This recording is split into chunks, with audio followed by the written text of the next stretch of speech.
Hello, ladies and gentlemen. Today we're going to take a look at surface area and volume of spheres. So it's time for that last section in your foldable. We're going to write down about both surface area and volume today. The first thing you should remember or know is that just like a circle, a radius can be found on a sphere as well, except it comes from the inside, kind of like where the core of the Earth would be, and out to the outer edge of the sphere. So this would be what the radius looks like. I know it looks a lot like the radius of a circle, but remember we're talking about a 3D object when we look at spheres, okay? So you should also remember from your earlier mathematics education here, if you cut a sphere right down the middle, you would create two halves called hemispheres. And it's just like what you learned when you learned about the globe, right? We have the northern and the southern hemisphere, same idea. So if we cut that sphere in half, we would have two hemispheres.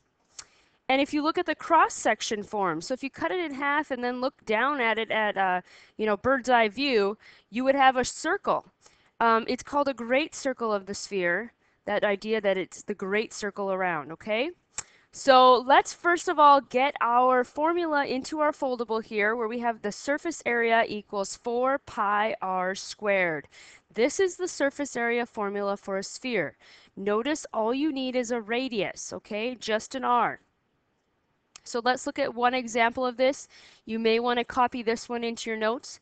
We have the surface area of a sphere here. We're going to try to find it. We have the radius is 8, okay? So according to our knowledge, the surface area equals 4 pi r squared. That's the formula. And if we take that 8 and we plug it in there where the r is, it would look like this. Surface area equals 4 pi 8 squared.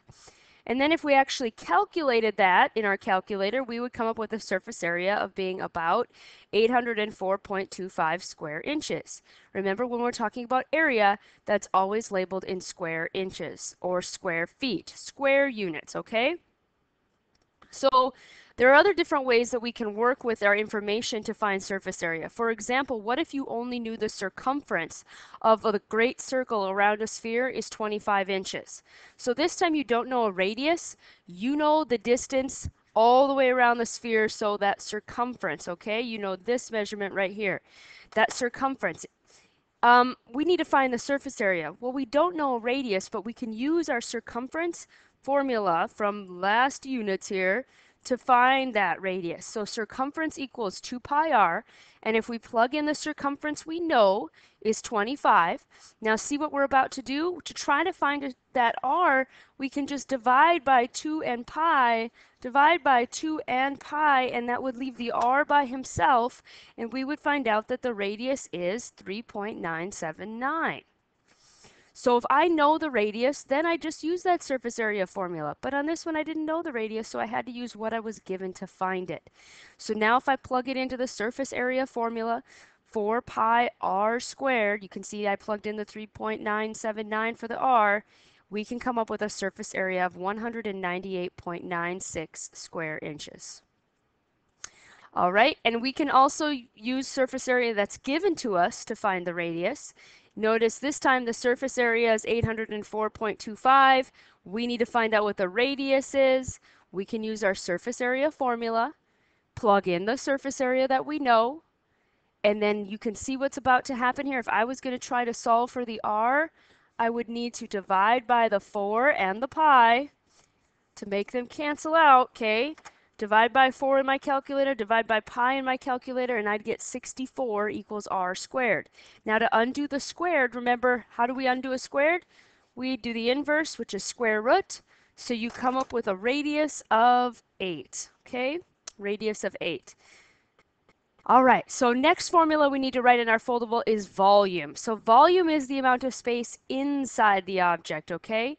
So rather than the surface area around the outside, we want to know how much water it can hold. So the volume formula equals 4 pi r cubed over 3. Sometimes this is written as 4/3 pi r cubed. Both of them are the same thing, okay? Both of them are the same deal. So this is the volume. We want to find the volume of a sphere. Maybe an example we would write down. Volume equals 4 pi r cubed divided by 3. So we plug in the radius that we're given. Now 2 to the third power means 2 times 2 times 2. Okay, 2 times 2 times 2. That's what 2 to the third power is. It's not 6, it's 8. And if we ask our calculator what that whole calculation is, it comes up with 33.51 centimeters cubed because, again, we're talking about volume this time. So what if I had the volume and needed to find the radius? What if I knew the volume of this sphere was 33.51 centimeters cubed and I needed to find the radius? Well, I'd just take that number here, right? This is the volume, and I'd stick it right there and do some algebra to get my r alone. So 33.51 equals 4 pi r cubed divided by 3. Now to undo my steps here to get the r alone, maybe I would multiply by 3 to get rid of the dividing by 3. So my next step here is 100.53 equals 4 pi r cubed. Divide by 4 pi, and you get 8 equals r cubed. That was me dividing by 4 pi. And now the tricky part, this is what number to the third power makes 8. So what number times itself 3 times would give you 8? If you aren't sure, you can ask your calculator by doing the cube root button on your calculator. Instead of a square root, you have to do the cube root, or you can calculate it, trial and error, I guess. 1 times 1 times 1 doesn't make 8. 2 times 2 times 2 does make 8.